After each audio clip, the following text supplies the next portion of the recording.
Hi people, welcome back to another video of mine. Today I'm going to be reacting to Akala full address and Q&A. So basically, I think he's going to be talking about the African history in Europe and America. I think so. And I mean, the thing is 1 hour long, but I'm gonna just I think I'm gonna make like parts of this. Like, this is gonna be part one of it. And yeah, let's get into the video.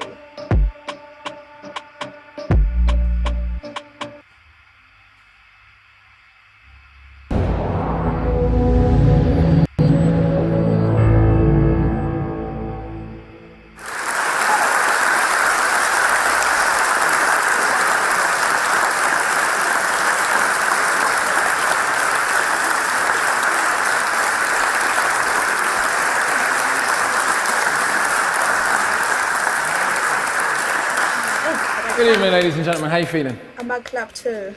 Yeah, good. Excellent. Now, I'm going to presume, seeing as there's not a clicker here waiting for me, that someone's going to press next slide every time I call for that. Yeah? Fantastic.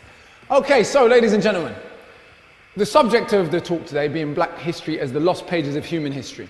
Actually, the quote itself comes from the great Pan-Africanist historian, Dr. John Henrik Clarke, who spoke about Black history in this way and looked at the way in which the history of people of African descent and of Africa itself had to be functionally distorted to justify transatlantic slavery and colonialism in a way that we kind of can't fully comprehend or understand today.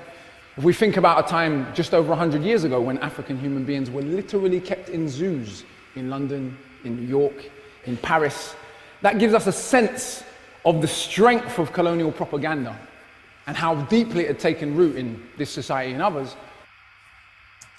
I mean, just saying though, it is crazy that you could keep another person in a zoo just based on their skin color like that, and that's mad. I don't get it. Like, is it jealousy? Is it hatred? I don't know. Okay, actually it's both. But you know, just the fact that so many people were seen, so many black people, colored people were seen as animals. That's crazy. To the point that it was actually argued by hard science, by people who considered themselves serious academics, that black people were more closely related to monkeys than to other human beings. But what we know, just as we can see today. But it's funny though, because you don't like the skin color of monkeys. It's more like a white person's skin color. They have the same lips. Like, if the monkey lips are like thin and small, white person lips. And then I'm today, just saying that dishonest scholarship can be a tool for profitable foreign policy. So is the case in the past. I think a lot of the time we're led to believe that people actually believed the propaganda of the time, those scholars we're talking about. When we know, just as we can see today, people have more knowledge about what's going on in some country in Africa or Asia that we might be preparing to go to war with. So did they know more back then than we're led to believe. There was no magical time when people who really had knowledge about the world didn't know what was really going on the ground. History was distorted deliberately in particular ways, and that legacy is still with us in many ways. To the point that, even for someone like me, who I'd like to feel lots of my followers are socially engaged, know about the world, when I post pictures, I was in Zimbabwe a couple of weeks ago, this just gives you an example. When I post pictures of the capital city of Zimbabwe, Harare, and they've got skyscrapers and nice hotels and the beautiful jacaranda trees, if you've ever been to Harare, you'll know this. Nice restaurants, people are like, wow, they've got skyscrapers in Africa. I don't know if people think people in Africa still live in mud huts. I don't know if people believe, as you're going to see over the next half an hour, there was ever a time when everyone in Africa lived in mud huts. But the strength of propaganda, even for people of African origin, is still with us to that point that we have this thing called Black History Month. Now, for those who don't know, the idea for Black History Month was invented or came up with by an African-American scholar called Carter G. Woodson. He wrote a book called The Miseducation of the Negro, which looked at the way in which African-Americans had to be functionally miseducated for transatlantic slavery and then the subsequent Jim Crow apartheid to function in America. But I would take what Woodson was saying, although I agree with him one step further, and I would say that for racism to function in human society, full stop, everyone has to be functionally miseducated about the human story. And no part of the human story, in my view, has been more distorted than the history of the African continent and then its descendants. So I'm going to try and share, in half an hour, tens of thousands of years of history review, very quickly, some of the snapshots of what we should be teaching. Because if we're not careful, what happens is Black History Month comes around and we do exactly what it was not supposed to be intended to do. We subtly reinforce the idea, which was argued by serious historians at one point, that Africa has no history, by teaching transatlantic slavery and Martin Luther King. And with the greatest of respect to Dr. King, brave and courageous as he... Yeah, they say that Africa does not have no history, but do you realize that every person on this earth came from Africa? I'm fairly sure if he was alive today, he would go spare at the idea that he was the sum total of Black people's contribution to the human story.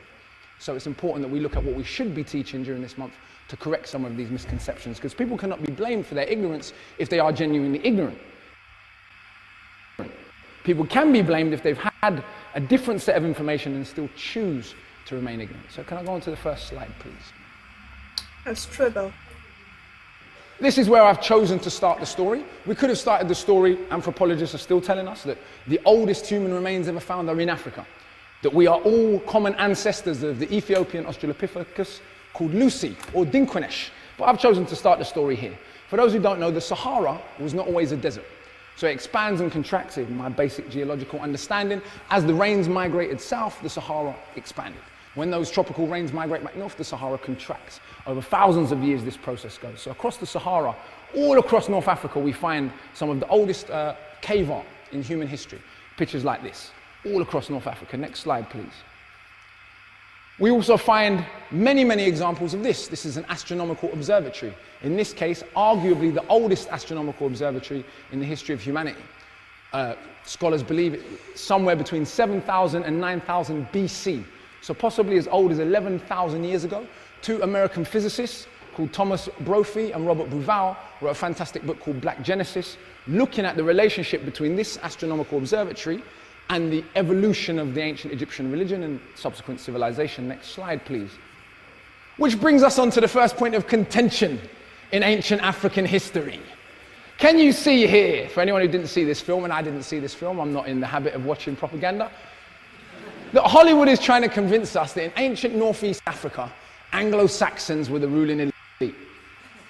People that look like Christian Bale. Now, for anyone who saw the film, which I didn't, but people told me, in this film, all the slaves and the servants were black. Now, for anyone who understands the way film and TV works, that doesn't happen by accident. There's a thing called a casting agent, and a casting agent decides who's going to get what roles. So some casting agent said, the ruling elite in ancient Egypt are all going to be white, and the slaves and the servants are all going to be black. We're going to project apartheid South Africa back 5,000 years into North Africa. And that casting agent is, I don't know, they are racist. Because if you look back, like Egypt is in Africa, and if you look like at the paintings of Egypt, like they have like brown or black skin in the paintings. There's no paintings with like light skin. In history. How accurate is this picture of ancient Egypt? Let's see. Next slide, please. Follow a little more. National Geographic Channel. This image here of King Tut. I don't know why we need a scientific reconstruction of King Tut. We have copious amounts of carvings and paintings of King Tut from his actual life, but apparently this is a French reconstruction based on his skull. This is apparently what King Tut looked like. We're going to see how inaccurate that is in a minute. On the other cover, this was an article that came out a couple of years ago called Black Pharaohs, Conquerors of Ancient Egypt. And essentially what the article said, which is the revised new propagandistic position in relation to ancient Northeast Africa, aka ancient Egypt, that black pharaohs came into ancient Egypt right at the end of the civilization in the 25th dynasty, and they conquered Egypt, and because of racism, no one's ever told their story till now. But guess what? We're here to tell you that in the 25th dynasty, 3,000 years after the founding of ancient Egypt, black people finally got involved in the game. And the only people that believe different are crazy Afrocentric black people trying to make themselves feel better. This is almost exactly what the article says, even though I'm, of course, being sarcastic. Let's again see how accurate that is. Next slide, please. Now, this is the British reconstruction of Tutankhamun, based on the same skull. Can you see that if the French and the British were both using scientific techniques, how come the British scientists came up with this, and the French ones came up with one that looks French? Next slide, please. But again, there's no need. This is Tutankhamun in his own life. We've got to make up our mind. Was he jet black or was he red? Now, if you know much about ancient Egyptian art, or even ancient Nubian art, you will know that red was a symbolic color. I don't know what it meant, and we don't know what it meant, but all throughout ancient Northeast African history, even among the Igbos in Nigeria, you find in their art, men painted red, women painted yellow. I've seen this in Nubian temples. No one's arguing that that meant the Nubians were red. Of course, there are Africans, like Somalians and Eritreans, that have a dark red complexion. They're just as African as anyone from Nigeria. But Tutankhamun clearly couldn't have been both red and black. So we need to figure out which one he was. Next slide, please. Now, no one disputes these invasions, okay? When we talk about who the ancient Egyptians were, there's consensus that Egypt has been invaded over half a dozen times. I haven't even included in this list the Ottoman invasion, I haven't included the French or the British invasion. It all came after this. But the Arab invasion in the 7th century of the Common Era, then the Vandals, which is where the word vandalism came from, because they was a bit mad, to use the technical term.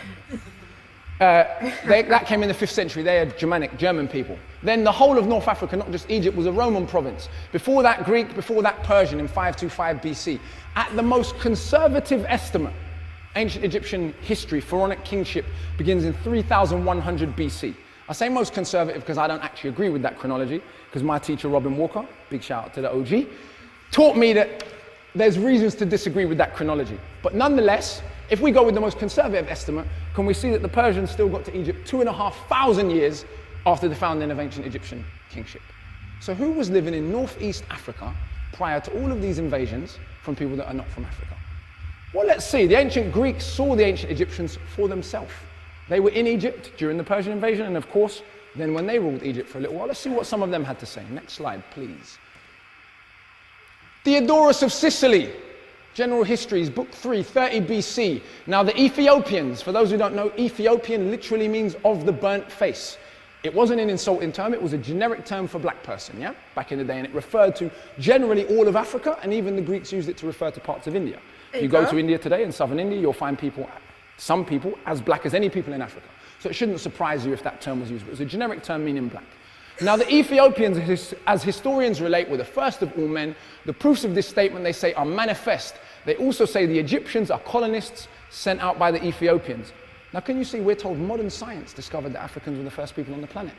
But here is an ancient Greek historian saying that Africans were already saying we were the first people on the planet in 30 BC. Herodotus, the father of history, there can be no doubt but that the Colchians are an Egyptian race. Before I heard any mention of the fact from others, I had remarked it myself. My own conjectures were founded on the fact that they are black-skinned and have woolly hair, afro. Yeah? The Colchians, by the way, are a group of people in southern Russia at the time. A whole host of other Greek scholars, including Aristotle, and there's loads more I could have put, seemed very unconfused about the ancient Egyptians' ethnicity. We can't have it both ways. Either the ancient Greeks were one of the most intelligent, civilized people ever, or they were so stupid they couldn't recognize the colors of people they saw for their own eyes. Even like King Solomon, in the Bible, it says he had woolly hair, and also God. In the Bible, it says God had woolly hair and a white robe, like basically. So if he has woolly hair, God is black. Nice. Come on. But we can't have it both ways, you see? Next slide. Now, here are some Egyptologists. It's important for us to understand the way early Egyptology evolved.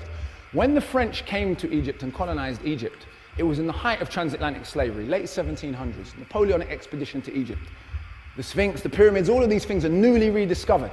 And immediately the French are like, uh-oh, we've got a bit of a problem here, because we have an economy based on the pseudoscientific idea of racism, based on the idea that some races, namely the white race, an invention, is superior to other races, particularly the black.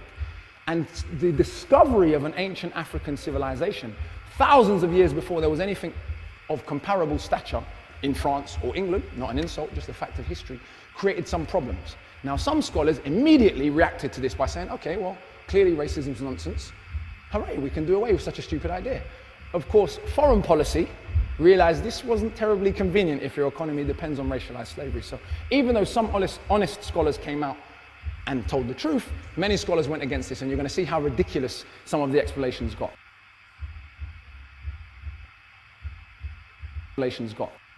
So C.F. Vonley, a man who wrote a fantastic book called The Ruins of Empires, had the following to say. He made many other comments, direct comments about the ethnicity of the ancient Egyptians.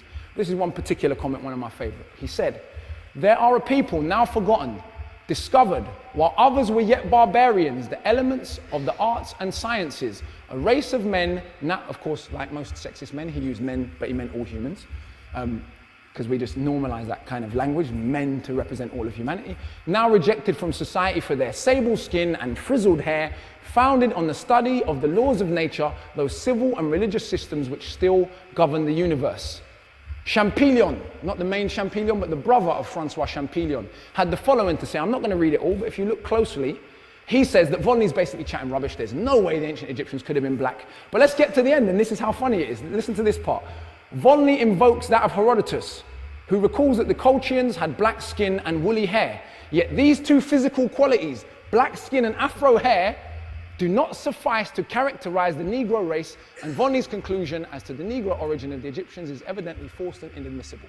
Now, he didn't offer any evidence. All he said was having black skin and woolly hair doesn't make you black. And if we go back into the racial science of the day, you will understand that it was actually argued by otherwise intelligent people that there were two races of black people. There were Negroes and there were Hamites. Hamites were any Africans that didn't look absolutely stereotypically what we think of West African people to supposedly look like. Anyone that has a slightly thin nose or any kind of straight hair or any features randomly that we decide was a Hamite. And Hamites were responsible for all of the civilization in Africa, and they descended from Europeans. Negroes, on the other hand, they were the real black people. And even when we find evidence of Negroes, we'll just say they were Hamites, as you have here. This is how silly and how ridiculous ideas, pseudo-scientific ideas like race, make otherwise intelligent people behave. Next slide, please.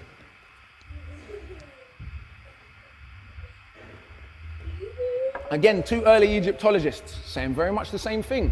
Egyptian civilization is not Asiatic, but African in origin, of Negro origin. However paradoxical this may seem, we are not accustomed, in fact, to endow the black or related races with too much intelligence. So Professor Abiy Amelou straight away hit on what the issue was. Francois Champollion, the founding father of Egyptology, the man who decoded the Rosetta Stone, what did he have to say? Because apparently, according to National Geographic, the only people that think the ancient Egyptians were black were crazy Afrocentric black people. But let's see. The Egyptians belonged to a race quite similar to the Kenuas, I hope I'm pronouncing that correctly, or Barbarous, present inhabitants of Nubia, Sudan. In the present Copts of Egypt, we do not find any of the characteristic features of the ancient Egyptian population. The Copts are the result of crossbreeding.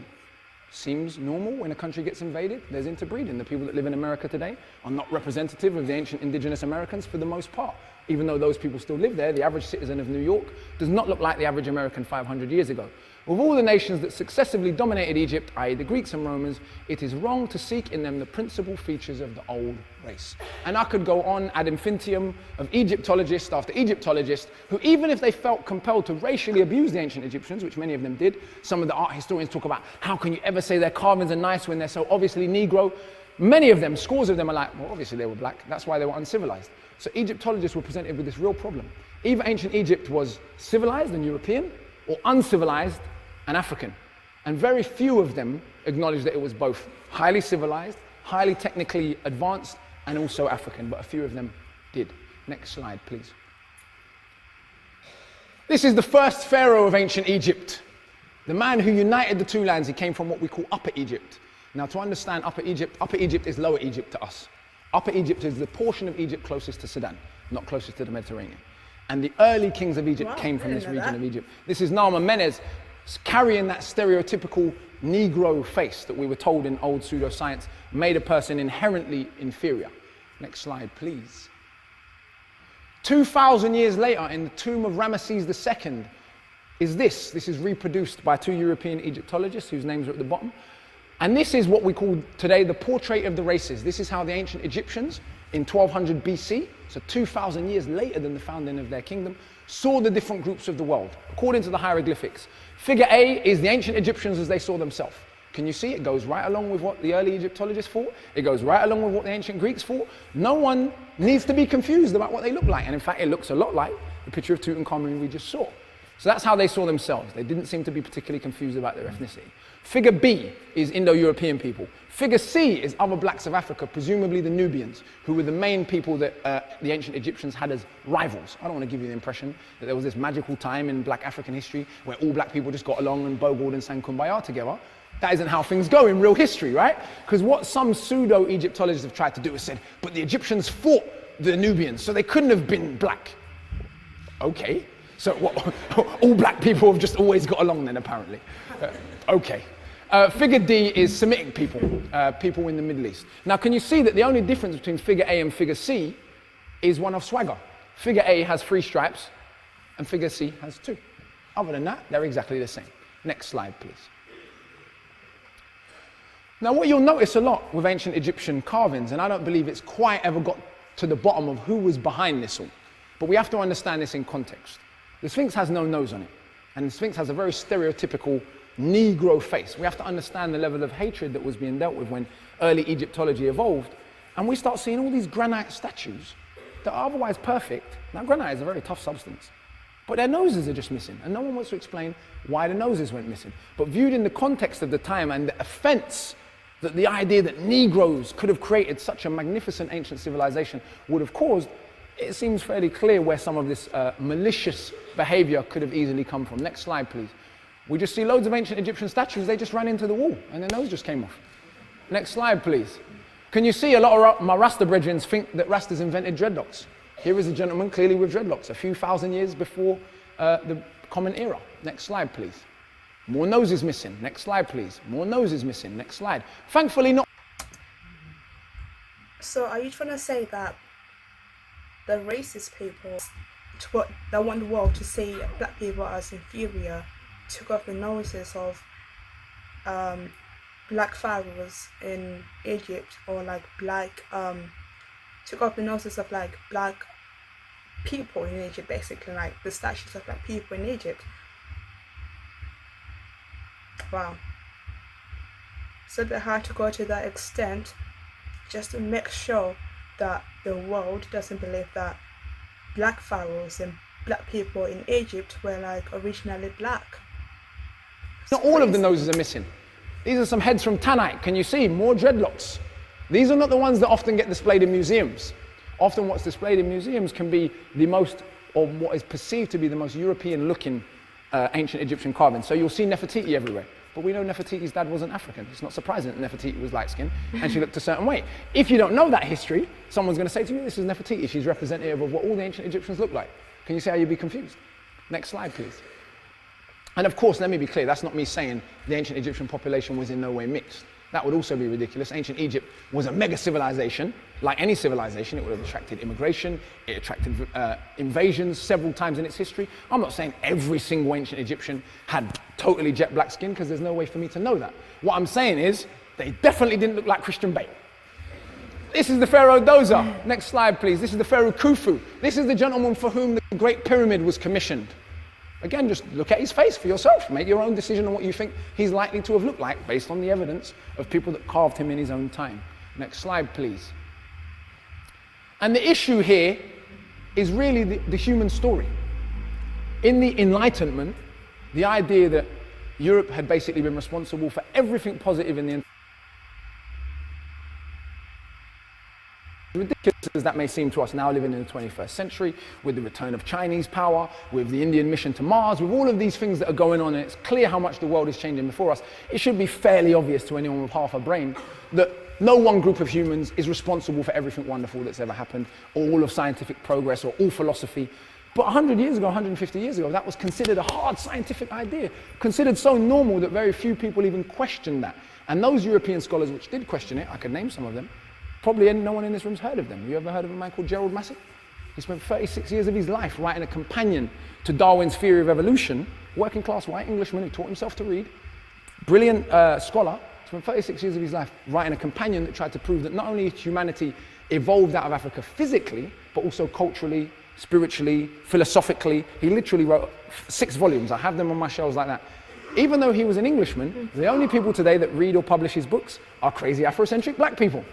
So it's very funny. I'm going to continue with that. So the human story is The human story is not the monopoly of one particular group of people. And even though the ancient Greeks, this has been one of the controversial areas, a scholar called Martin Bernal from Cambridge wrote a book called Black Athena in the 80s, which received a lot of attention, a lot of criticism, a furor around the book, partly because he was a Cambridge-educated scholar, partly because of who his family were. His granddad was an Egyptologist. But nonetheless, some people might feel that he overstated the case of Egypt's influence on Greece. But the Greeks themselves said, yeah, some of us went to study in Egypt, no big deal, as you can see here. And thus, Egypt was the cradle of the mathematical arts. Can you see, coming from Aristotle, that's a big compliment. There's another quote from Aristotle, I'll paraphrase, but he's basically insulting the ancient Egyptian priests because they wouldn't give him all of their secrets. He's acknowledging they had knowledge they would not share with him. And he insults them for it, not something we look at today. They had a value for pi of 3.16, which with no calculators, thousands of years ago is pretty impressive. I must point out that value is on a papyrus reed that we know is a child's school textbook. So we don't know whether or not they got a more accurate figure for pi, but we know that a high school student could work out pi to 2/100ths of a decimal place. The so-called Pythagorean theorem, 365-day calendar based on astronomical observation. They also had another calendar which took account of the leap year, but it didn't do it in the way we do it. It basically let the leap year run alongside. They understood that the year was 365 and a quarter days long, and they just let the quarter days add up until it came back round. I think it's 1460 years till it would come back round and the years would link up again, and they had a big festival. And all that, people say, oh, aliens. How do you even know there are aliens on Earth if you haven't seen them? If you haven't seen an alien, or if there is no history, if there is no history about aliens on Earth, how do you know that there are aliens on Earth? How do you know that there are aliens on Earth? They understood the concept of the month and the zodiac based on groupings of stars. They pioneered heliocentric theory and the concept of the atom. Not according to Alaka, but according to Isaac Newton. So if you've got beef, take up the beef with Isaac Newton. They knew of the planets Mercury, Venus, Mars, Saturn and Jupiter, calculated and predicted lunar eclipses, medical specialization. Back then, including, if you put into your internet search, a word called Pesheshet, which is spelt exactly as it sounds, you will see that there was a government position called the Chief of Female Physicians. One of the fascinating things about ancient Egypt was the role women played in the society. I'm not going to come here and pretend to you that it was a feminist paradise, but what we do know is there were 5 female pharaohs. Women could inherit and bequeath property, and of course, we had female physicians. Medical specialization, shipbuilding and expeditions, copious amounts of literature in poetry and prose has survived. There is 3 great volumes of ancient Egyptian literature published by a scholar called Mary Lichtenheim. I suggest you look them up, in addition to the coffin texts and the pyramid texts and others. Next slide, please. I'm gonna stop it there, and I'm gonna continue the other parts and other videos. It is quite interesting though, because what I got from this is hate quickly spreads more than love. That's what I got. Like Charles Darwin had like hate on black people. You know, like how can you say we evolved from monkeys, but we're all human beings just based on our skin color? It's crazy. And like he said, he named another scientist, a good scientist actually, the one who like said everything came from Africa, even the spirituality, the culture, everything came from Africa.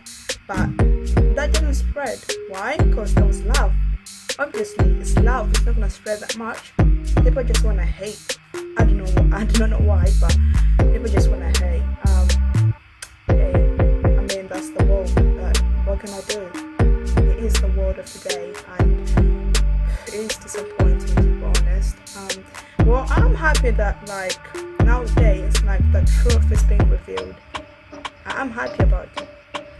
That's what I'm happy about. That the truth is being revealed. I'm happy about it, and I hope it continues to be revealed, and for people to know exactly where they came from, exactly what happened in Egypt and who was in Egypt, and everything about the black people, the black culture, you know.